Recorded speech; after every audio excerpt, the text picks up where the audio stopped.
Today, we're honored to have with us Monica Indart, doctor of psychology. She is a doctor of psychology and is a licensed psychologist who provides an array of clinical and consulting services for crisis, disaster, and trauma-related issues.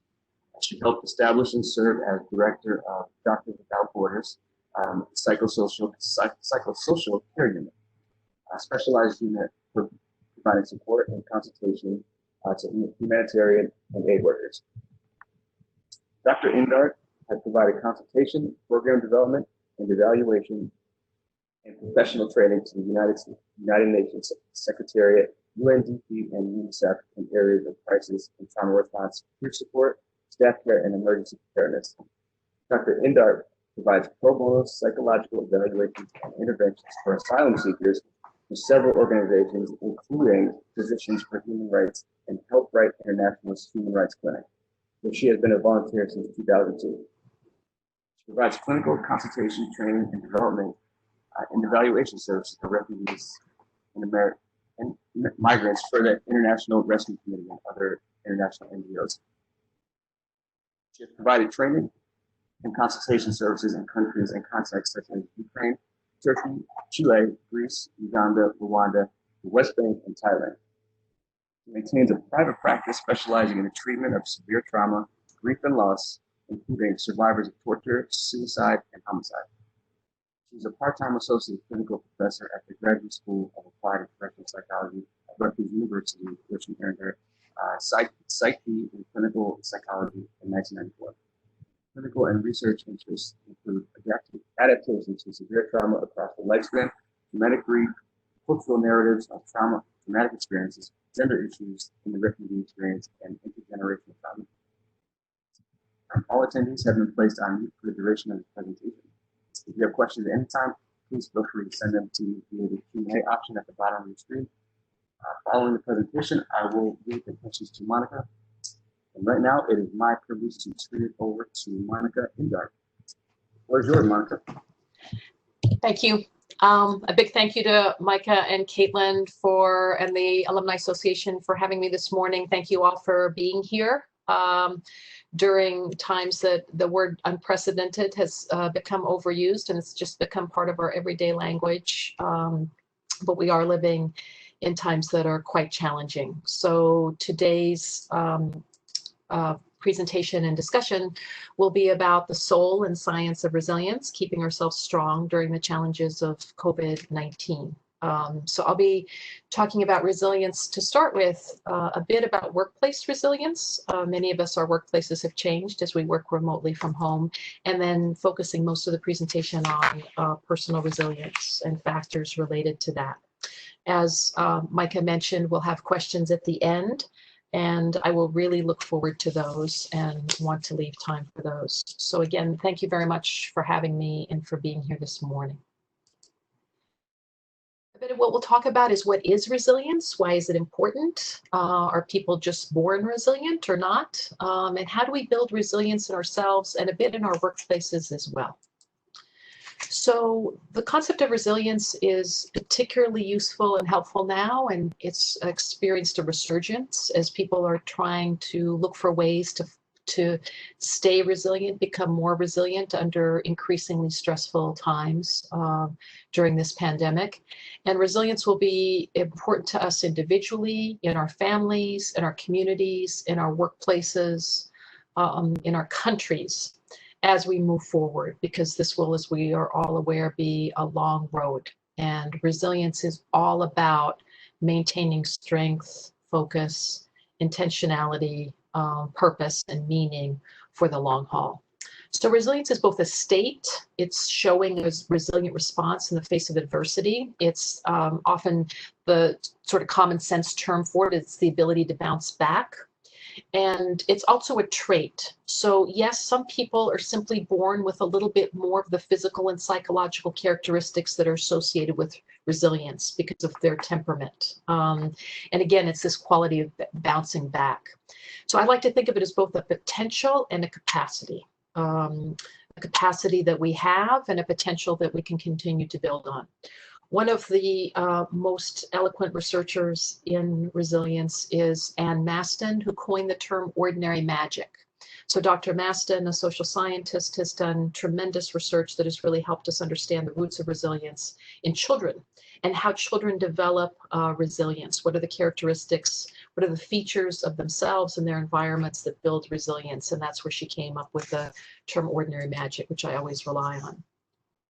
Resilience components, and these are the hardiness aspect, are what we think of as more of the genetically influenced components, the aspects of temperament, what we are born into this world with in terms of characteristics. So hardiness is one of those temperamental, genetically based kind of characteristics. And hardiness can be broken down in order to understand the larger concept. We realize that it means there's three different aspects to it. One is control, the capacity to control emotions and impulses, to be able to use them to our benefit, to the benefit of social systems or communities. Commitment, the ability to follow through with things. And challenge, again, the capacity to be able to maintain functioning and grace under pressure, so to speak. Other aspects of resilience include a concept we call transformational coping. And post-traumatic growth, which are two related characteristics, not necessarily part of resilience per se, but sort of second cousins. And these two concepts have to do with how we respond to adversity and traumatic events in our lives. The capacity that human beings have to be able to transform suffering into something worthwhile and meaningful, and to be able to grow from adversity, to grow from traumatic events. A key aspect of that I'll be talking about next is a concept called optimism, which we'll get into a bit more. So a takeaway is that resilience can be learned. It can be developed, expanded, deepened. So it's something that we can teach our children, teach ourselves, work to strive towards in our workplaces. To start with a sort of a basics of the resilient response. So three basic ingredients, elements, so to speak, of a resilient response. The first is to confront the stressful event. So as I say to many of my patients in psychotherapy practice, avoidance is not our friend most of the time. There's times where it can be helpful in the immediate aftermath of something traumatic, but in general, we want to avoid avoidance. It may help us feel better in the moment, but it often leads to more problems down the road. So a common way that people may avoid stressful adverse events is to use substances more, for example, to drink more. And that's what we mean about it can make you feel better in the moment, but will cause more problems down the road. So it's important to define the stressful event, to acknowledge it, name it, own it. This is what I'm struggling with, and not to sort of sugarcoat that. The second is to orient yourselves toward a positive future outcome. What do I want to get from this adverse event? What do I want to get from this challenge? How do I want this to turn out? And that requires optimism and the sense of purpose, but to orient yourself to a positive future outcome that you can work toward. And then to actively engage in coping, including support from others. So taking small, manageable steps in solving what feels like an insurmountable challenge. And over and over again, social science and psychological research teaches us that social support is so, so important. Social support is one of the building blocks of positive health outcomes. Physical health, mental health, social support is always an ingredient of that. So being able to have people in our lives, family, friends, coworkers, that we trust, rely on, that can support us, and that we can also support them. Just a little bit about resilience at work, and there's many programs, many excellent programs that are all about building resilience at work, and I'll cite a manual at the end of these next couple of slides that gives you the reference. What we know from research about resilience building programs at work is that resilience is generally associated with greater job satisfaction, happiness at work, and commitment to the organization. So being really fully engaged with your workplace. Feeling more resilient in your workplace can help you feel better about yourself, so enhance self-esteem, give you a sense of control over your life and events, and primarily it gives a sense of deeper purpose and meaning as we connect to our coworkers and to the purpose of our work. So it results not just in increased productivity, but increased valuable and valued productivity. Valued certainly by the organization, but what I find as a psychologist most important is that it has very high personal value to individual workers and staff. These are components of a workplace resiliency program. Just one example. This is from the American Heart Association Center for Workplace Health Research and Evaluation, where they have this manual resilience in the workplace. So again, many of us are familiar with this. Overcoming interpersonal challenges, managing difficult emotions, being able to remain calm under stressful circumstances and in intense situations, intense conflicts sometimes with coworkers, improving our communication skills, including cross-cultural communication is so critical, feeling the capacity to take on new challenges, and then really focusing on workplace wellness. So a workforce that pays attention to physical health and mental health. Example, really emphasizing the importance of sleep and recognizing that in work schedules, and the importance of good preventive medical care. I'll say now that many of us have the opportunity and the privilege to work at home, because resilience is in many ways, the topic of it can be a privilege to be able to examine that. There are many communities in the world and populations in the world that have to survive and don't have the luxury of being able to consider resilience. So many of us, as difficult as these times are, managing work and childcare, many of us are working from home, trying to school our kids, to try to remember that that's also a privilege that we have, and how do we want to use this time. When I say that, I don't in any way diminish how challenging that can be and how challenging these times are. So those of us who are able to work from home, I think, feel very mixed in some ways. We're very, very grateful for it. We find it very challenging, and some of us can even feel a little bit of guilt because we realize it is a privileged position. So all of that goes into understanding what keeps us resilient in many ways. Some additional factors I just want to conclude with in the resilience at work section is to create a resilience culture. And I mean resilience and not resilient. And I'll talk a little bit about that in the next slide. But a resilience culture is a broader endeavor where we really engage in trying to build the kind of workplace environment that supports one another, builds capacity, encourages challenge. So what does it mean to be resilient in the face of adversity? You take that on as a workplace challenge.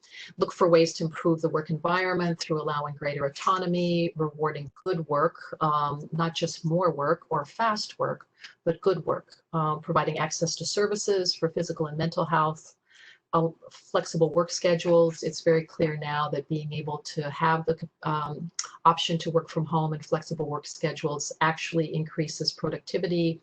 Most recent study shows that people who are working from home, organizations that allow for that, have 13% greater productivity as one example. And then to give reasonable work expectations as well. I just want to highlight one thing that may sound a bit controversial, but Michael Pollan, an odd reference here, the food critic and food politician, if I can say, was recently talking about the fragility of the American food delivery systems, how we really are realizing in this pandemic how fragile our entire food distribution is. And so he was talking a bit about resilience, and he made an excellent point that I just wanted to emphasize a bit.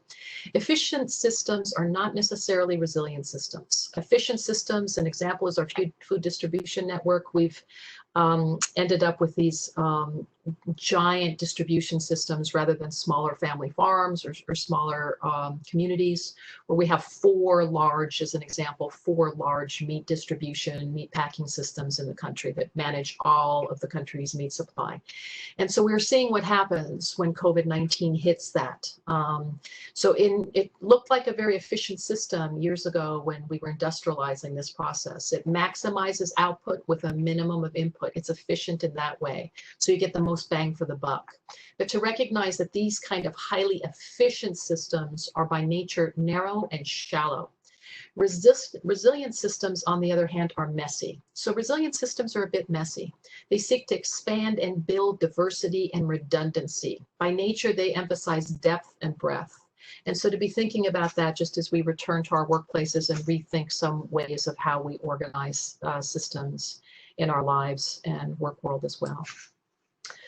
For the next part, I'm going to be focusing, the remainder of the time, I'm going to be focusing on personal resilience. And the information for this is taken from a wonderful book, 2012, I believe. I have the reference at the end, by two psychiatrists, Stephen Southwick from Yale School of Medicine and Dennis Charney from the Mount Sinai School of Medicine. And so Southwick and Charney wrote this wonderful book called Resilience, the Science of Mastering Life's Greatest Challenges, which is based on excellent science, as the point is made, but is highly usable. So I recommend this book for a lot of my clients and organizations that I work with. So they came up with 10 factors. I'll ask their forgiveness and indulgence in that I've tweaked them a bit, but these are their essential 10 factors of fostering resilience. The first is to build optimism, to have this future orientation, hope, confidence that things will turn out well with effort. Not always, obviously, and we are certainly facing the limits of some of that now, but that we have some capacity to influence the future. It gives cognitive, mental, and emotional energy to fuel other factors like facing fear, and we'll talk about that. It's associated with, optimism is associated with a range of positive mental and physical health outcomes. It always comes up as one of the top factors associated with positive outcome. We found that Charney found in a study of a 37-year long longitudinal study of repatriated prisoners of war, that the disposition, the characteristic of optimism was the factor that was most related to positive outcomes after being held prisoner of war in camps across long periods of time. Optimism can be learned. So I'll reference Barbara Fredrickson's what's called the broaden and build model, which looks at examining the relationship between positive and negative emotions, and how by focusing on positive emotions, we can lessen the impact of negative ones, and we build a greater capacity to face challenges. So negative emotions, worry, anxiety, fear, disappointment, resentment, as examples, they restrict our focus. They activate a part of our brain that we use to survive threats. So what's called the sympathetic nervous system, the emergency system of the brain, they activate that part of the brain that we use to, when we're looking to survive threats to our physical or psychological safety. So by nature, they tend to restrict our focus. And what positive emotions do is they tend to broaden our focus, build out our focus, so we can look at more options. It's the expanded capacity for focus that's so important.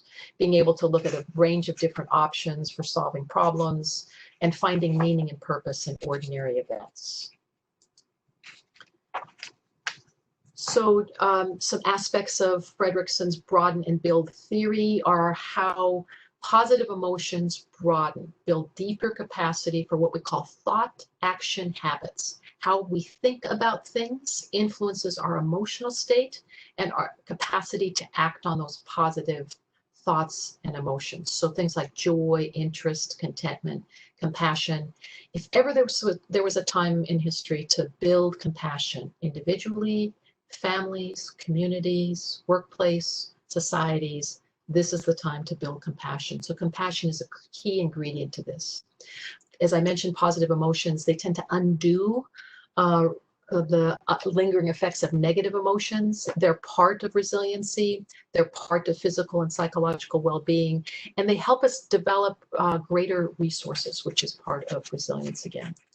So we can choose to be grumpy, as shown by this little guy here who finds himself in the snow and just looks none too happy about it. We don't really know what he's feeling, but we can, just his face right now looks like none too happy about it when we encounter a snowstorm.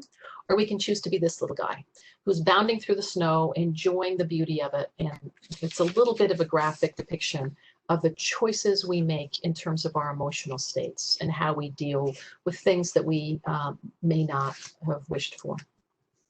Brene Brown, another social scientist who's got some wonderful TED Talks, talks about how hope is a function of struggle. It's not an emotion. It's a cognitive behavioral process.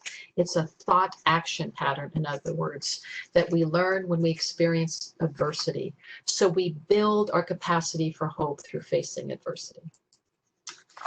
The second aspect is facing our fears. And this is part of what I mentioned earlier in terms of the 3 steps of a resilient approach, in terms of avoidance. So we face our fears. And this wonderful quote by Nelson Mandela, I learned that courage was not the absence of fear, but the triumph over it. So the ability to face our fears. Right now, in a time of high anxiety with the COVID pandemic, is really the time, if we're struggling with it, to learn the capacity, build and develop the capacity to turn around and face our fears and anxieties. It's a natural human instinct and many times to want to run away from fears. It takes something else to stop, turn around and walk toward them, face them and understand them. So that is the key, is understanding that which makes us fearful and which makes us anxious. Embrace a moral compass. Those of us who feel like we have a purpose in our lives, hopefully all of us understand the importance of having a moral compass, sort of like knowing what is your true north. So to be able to really consider what are your core beliefs, to know what those are and know that there's very few things that are going to shatter those core beliefs. The ability, the capacity to do the right thing gives substantive psychological benefits. Again, in the study of prisoner of war survivors, their capacity to hold on to their moral compass and do the right thing was positively associated with eventually good health and mental health outcomes. And altruism is something that has been strongly associated with resilience.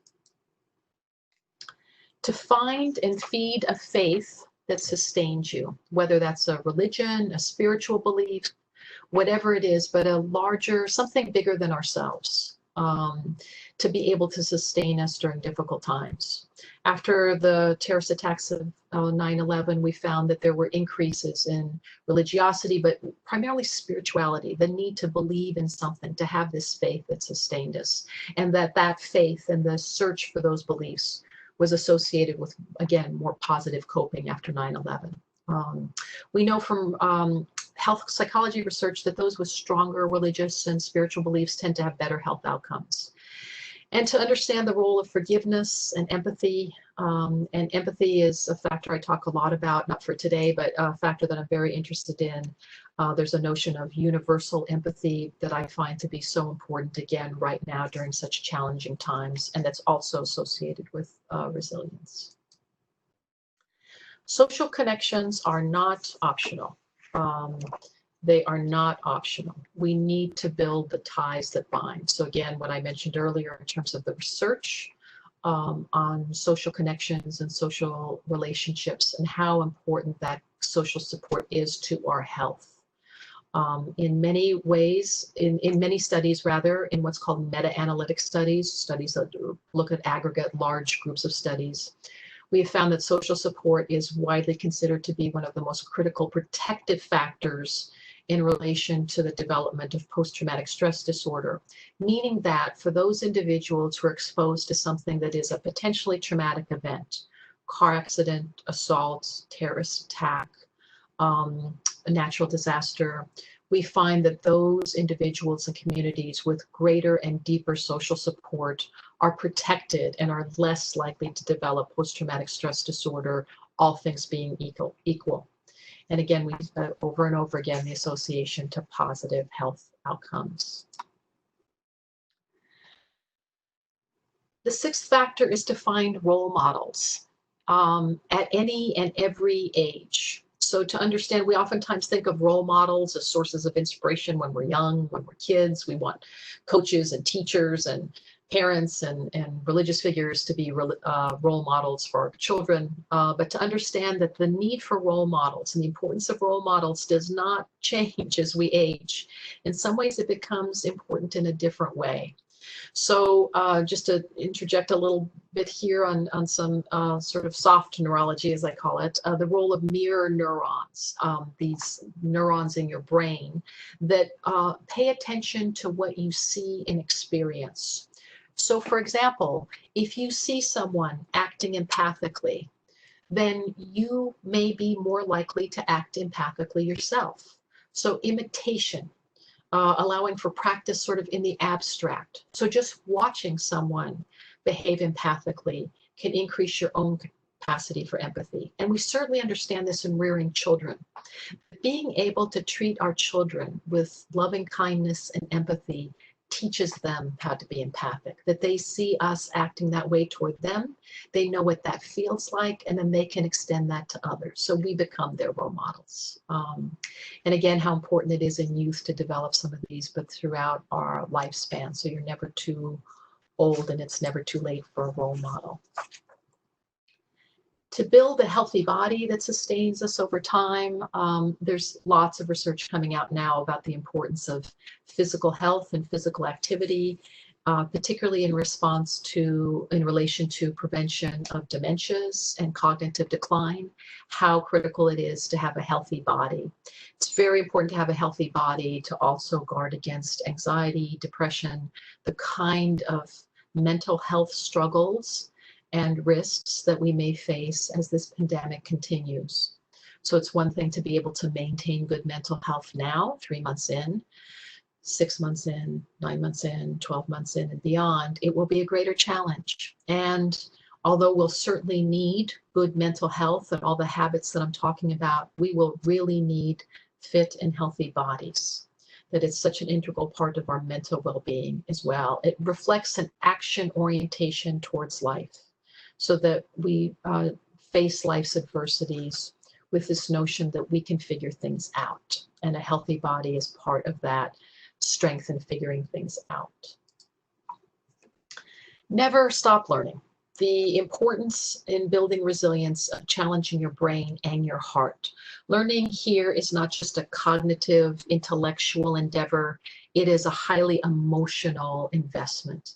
To be cognitive and emotional learning go hand in hand. We learn best when we're deeply emotionally engaged and invested in what we're learning. The other aspect is learning how to regulate our own emotions. That's an aspect of learning. An example is mindfulness meditation.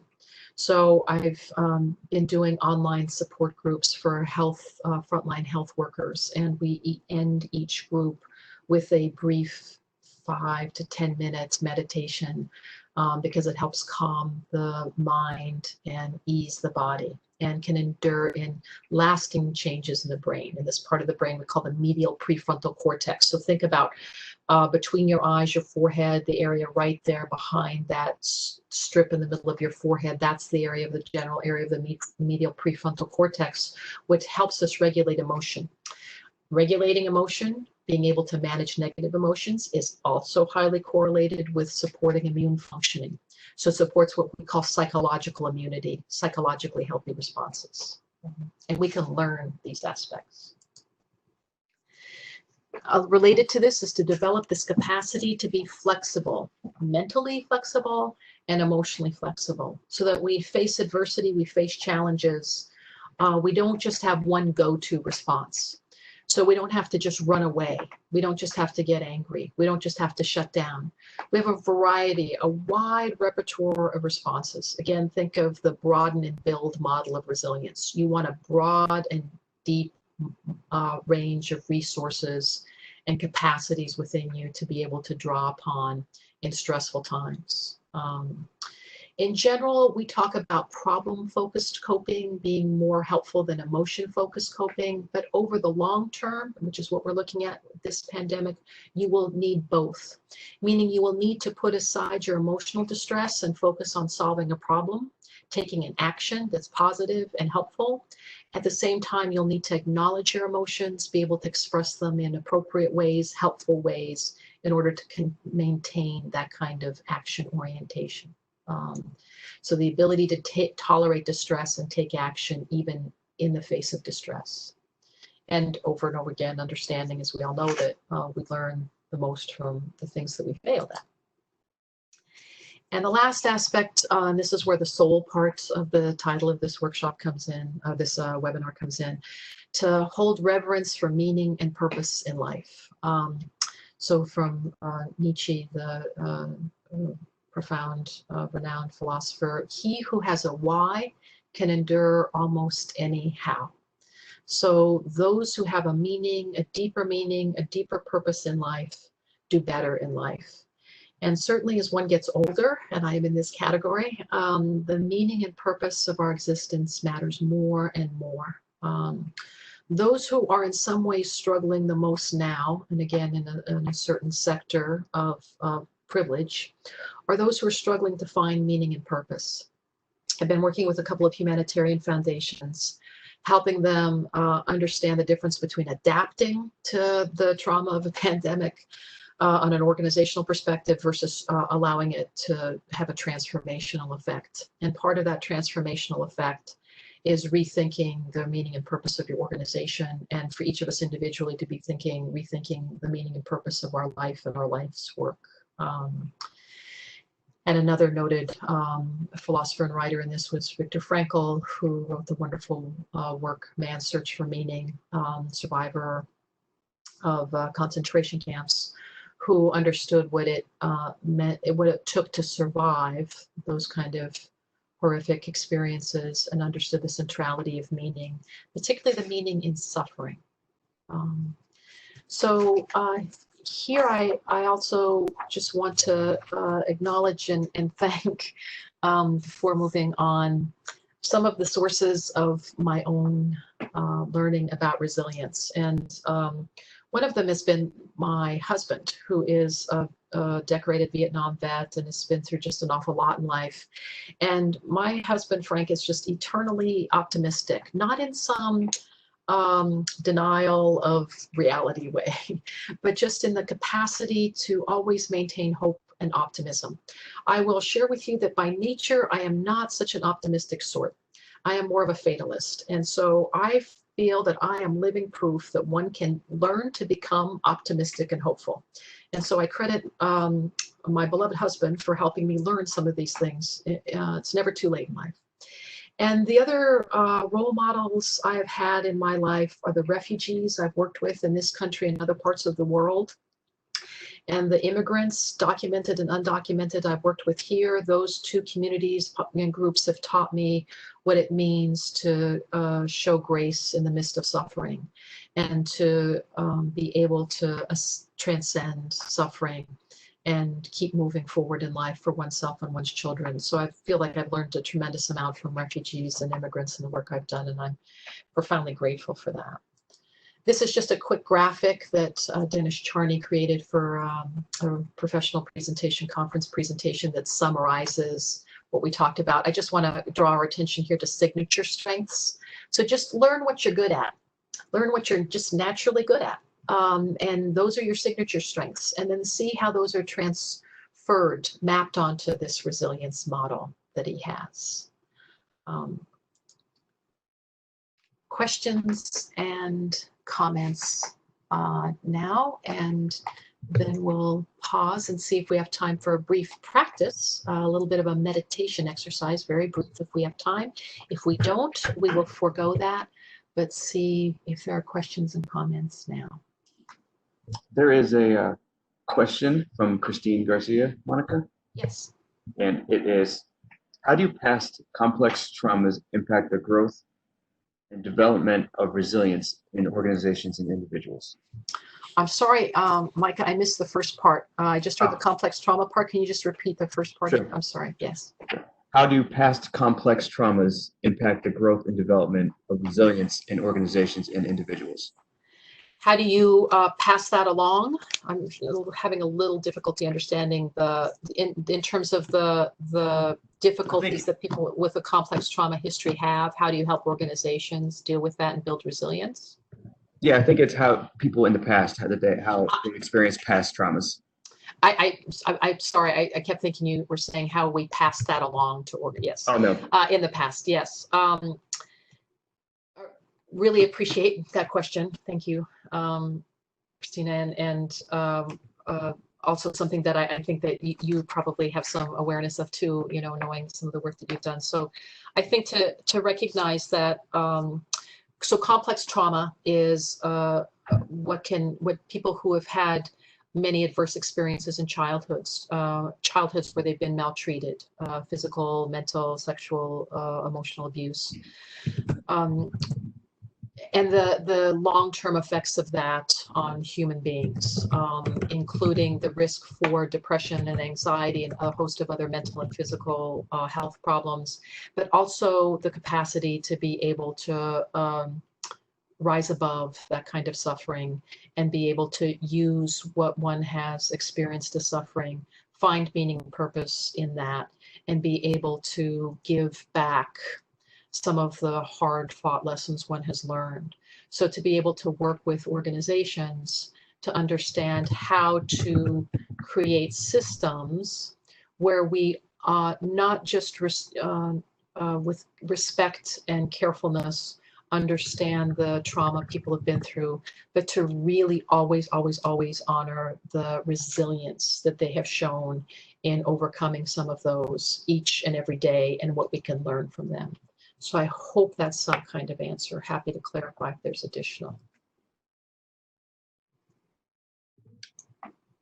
Thank you, Monica. And we have another one from Brian Eicher. His question is, in a time where social distance is a standard expectation, is there a broader understanding of social connection now, such as social connections online through video games or other online forums? Yes, and hello to you, Brian, as well. So thank you for that question. And you also have some expertise in this area. So some of the participants, if you don't mind, I'm calling you out because I know you have expertise, and I'm very grateful for that. And hope you continue to share that. So I have started using the term physical, and I have for a while since the pandemic started, using physical distancing.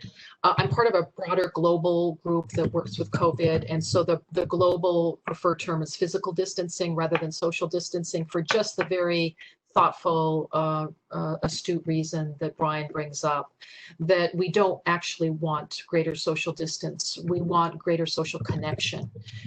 We have to stay physically distant from one another. So absolutely, Brian, as you wisely brought up, online groups, video games, chats, video chats, Zoom times with family. We have gotten very, very, very creative with that. And that matters a lot and is absolutely necessary. I'm just going to raise two quick points. One is, at the end of the day, this is a grand global social experiment. We don't know what the long-term effects will be on children, babies, older adults, everybody in between, on this kind of prolonged physical distancing, because we need skin-to-skin contact. I'm not even talking about touching, but the physical presence of another human being. We need that. We are wired for that as human creatures. Seeing somebody on your video screen is not the same. You may be about the same distance. It's not the same as being in their physical presence. So we don't know the long-term effects of this, but there's some concerns about that. And then lastly, it's a very much of a double-edged sword. We're so grateful for Zoom, and Zoom is also just killing us, if I can just sort of speak frankly, and I don't mean to criticize Zoom, but just to say that the prolonged time online, Zoom meetings, chats, it's difficult. There's studies being done why it's just much harder to communicate online than it is in person. Much, much harder. It takes more time and effort. It just takes a lot more for our brains to do that, and we don't understand the long-term effects of that as well. So yes, we absolutely need the online connection, and there may be some cost to that. And like I said, it's a grand social experiment.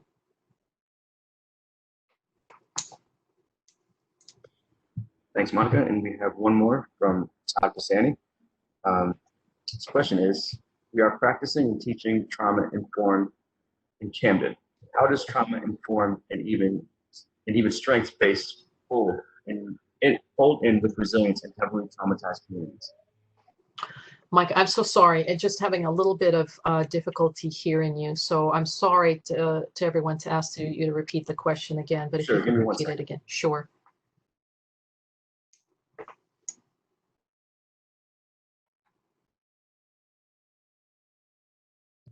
And I think it's me. Go ahead. Sure. The question reads, how does trauma-informed and even strengths-based fold in with resilience in heavily traumatized communities? Yes.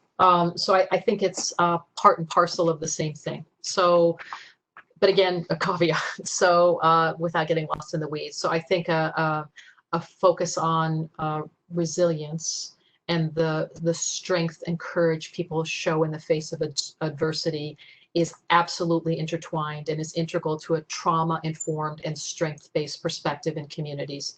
Absolutely. So I think that resilience is a component, and resilience building is a component of trauma-informed and strength-based approaches individually in programs and communities. I guess I just want to say one thing that is a political comment, and I recognize that, so I may get into some trouble here, but it's a psychologically informed political comment, and that's the limits of resilience. And a long time ago, I co-authored a chapter with a dear colleague of mine where I actually spoke quite a lot about the limits of resilience that stemmed from working in Rwanda for a period of time, which is a highly resilient culture. And thoughts about that resurged during some of the disasters in Puerto Rico, and then some of what we're facing now. So the human capacity for resilience, for being strong in the face of adversity, and the honor we need to give that human capacity should never, ever, ever be abused. So we should not deny vulnerable populations, vulnerable communities, vulnerable individuals the resources they need: physical, financial, medical, social, mental health resources, political resources they need to continue to build strong communities, to continue to address racial disparities, inequality, racism, stigma, and marginalization. We can't use resilience as an excuse for not giving people what is necessary and what is part of their birthright as human beings, if I can just say that. And I will say to you that I've been in uncomfortable situations where I've actually seen resilience subverted in some ways, as in communities will be fine. They have their religion, they have their faith, they have each other. We don't need to give them food. We don't need to give them basic health care. And so I just want to say that, because I always feel that until I've kind of made that the darker side of resilience point, I feel like it's a little incomplete, and it has, in some ways, too much of the Western focus on positivism.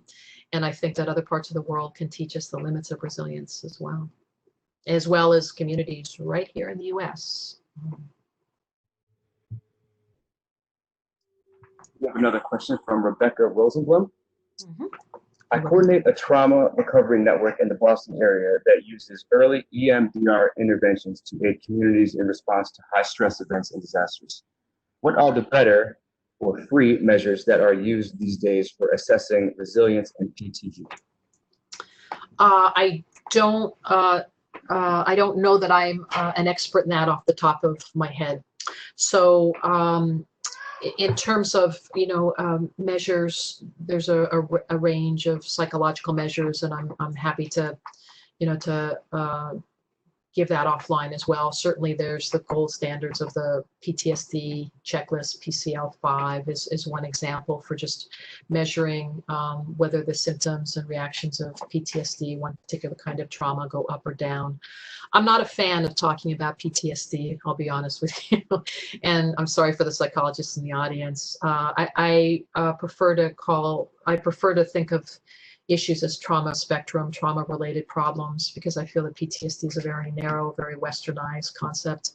And so I like to broaden it more. And certainly about early interventions with EMDR, I have mixed feelings about that. But I think that, whatever your institution, whatever your organization feels are good pre and post measures that, if I can just say, capture quality of life in addition to trauma-related symptoms. I think that's important, because at the end of the day, what we're trying to do is really improve people's quality of life, not just reduce their symptoms.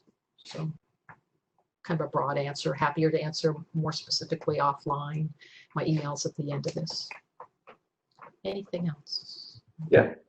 Rosemary Azaro asks, she asked if you can offer some thoughts on grief during this time, those dying in hospitals or nursing homes without the presence or others, and the inability to have traditional funeral rites. Oh boy, yeah, that is a topic unto itself. I feel like a heaviness settle in my chest as I hear that question, because it's a lot of, I'm doing quite a lot of COVID-19 work these days, and it's a lot of my work is talking with people who have lost someone, and the very poignant, painful point you raise, Rosemary, about not being able to be with someone. I can't imagine that. And so there's a lot of talk right now about trauma and PTSD in relation to COVID. I think we would be well advised to shift our focus to the broader cultural and spiritual understanding of how we will grieve in our cultures, in our families, in our communities. We will, I think, be facing a very large grief reaction over an extended period of time. And grief is exhausting, and it takes a lot of work. It also takes a real community to heal from it. And it is the very thing that we are, in many ways, that physical contact and the touch that we're deprived of. So I don't have an answer for that. I think me and everybody else is trying to figure that one out and offer as much as we can online, offer as much as we can in the spoken word, but knowing that there's real limitations. I will just say one thing that just sounds like a small point. Sometimes it's a lot better to talk to people on the phone than online. There's the voice that carries a lot. And when people are grieving, sometimes it's easier for them to speak on the phone than it is in a video chat. Not always. So I don't want to make these broad, grand pronouncements, but don't underestimate the power of the voice to communicate universal empathy, and that at the end of the day, that's what we'll need from one another.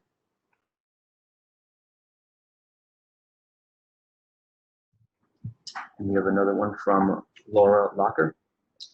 She says, I hear many of my young adult clients struggling with the sense that their normal developmental activities have been cut short. School, dating, social relationships, separating, or individuating from their families have all been cut short by the pandemic. Yep, very true. And hello, Laura. I think you're in the DC area, and I'm hearing that. I think we're all hearing that, that it is life interrupted, and perhaps more critically for us as like those of us in the psychology world, it is development interrupted. And to recognize that it is a disruption in development that on a very large scale that we don't understand the consequences of. And so to be able to build in as much opportunity to engage young people, my own just very simplistic thoughts is that rather than trying to make up to them something that we cannot make up for them, engage our youth, particularly college educated, older teens and emerging adults, as we call them. Engage them in relief efforts, engage them in giving efforts, making masks, getting food, pizza deliveries for frontline workers, talking to people in nursing homes, sending cards to people in nursing homes. Engage them in a large scale effort, because the best antidote for what they may be facing is, in addition to the empathy, the universal empathy we'll give them as adults, is to be part of a giving effort in their communities.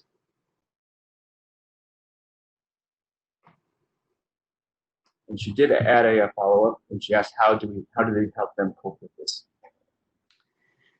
So I think those are the two suggestions I have. One is to be just deeply empathic, and it's difficult when we're all quarantined together, and irritability sets in, and just we're running into each other and bumping into each other. So to always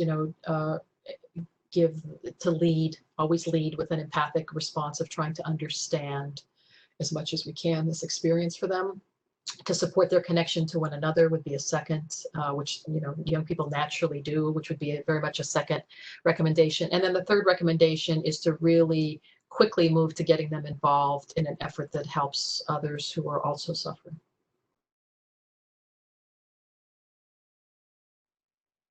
A question from Kim Nessel. Any specific resources or interventions you recommend for organizations with limited resources or funds looking to support the first responders over the coming months? Yes. Hello, Kim. There's just so many developing. So just some general thoughts. Most larger hospital systems, New York metro area, New York, New Jersey, most larger hospital systems have within their medical systems, hospital systems, are already organizing psychosocial support Doctors Without Borders, a group that I've worked with, is organizing psychosocial support. They very rarely have an effort in the U.S. They feel the U.S. needs it now. And then a couple of things just locally. The New Jersey Department of Mental Health and Addiction Services will be starting a FEMA grant, an emergency crisis counseling grant. That grant will include lots of services for frontline workers and first responders. And then just last thing is just I'm part of the American Psychological Association's very large multi-division COVID-19 task force that is led by Division 56, the Trauma Psychology Division. We have, I think at this point, I'm trying to keep track, 12 or 13 working groups. There's a hospital workers working group.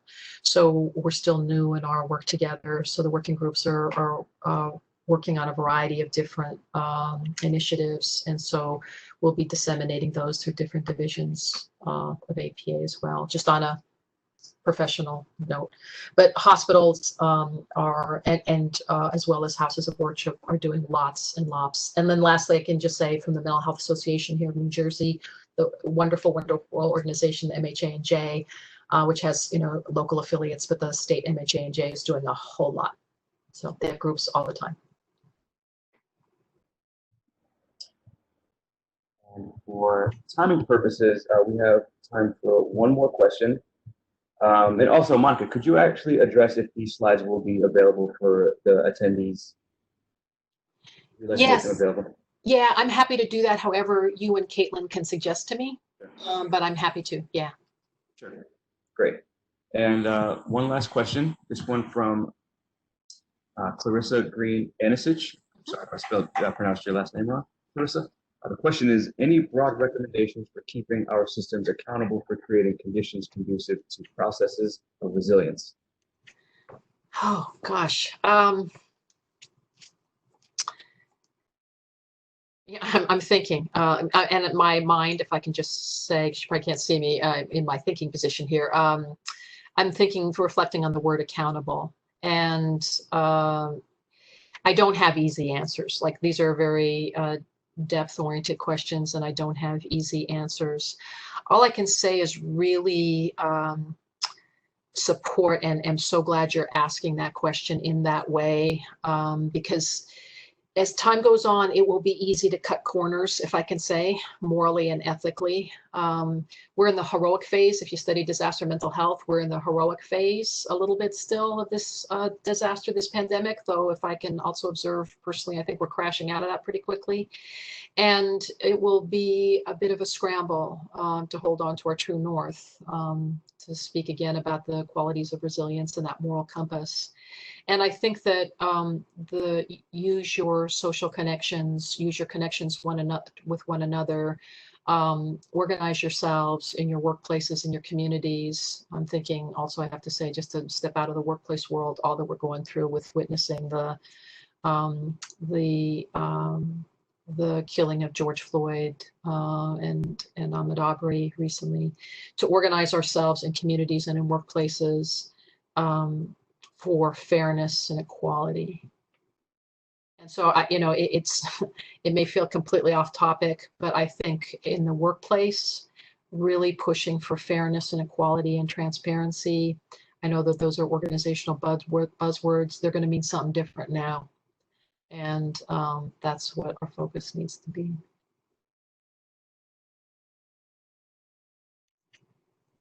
Thank you, Monica. And again, thank you for your time, and thank you to everybody who joined us and engaged with us and asked your questions. I think we're going to conclude for now in terms of timing. I'm sorry for everybody who asked a question and we just couldn't get to it. Monica, can you share a little bit? Well, you just put your slide up. You can share people your contact information in case they want to send you a question or something. Yep, I just put a slide up that the best way to contact me is Gmail. It's the central dumping ground of all my emails. So it's just the best way to contact me there directly. Great. Thank you so much. I really want to thank everybody. Thank you for your very thoughtful, astute questions. Micah and Caitlin, thank you so much for helping me through this. And be well and be truthful is my only, parting thoughts for the day. Thank you. Indeed. Thank you so much. Be safe, everybody.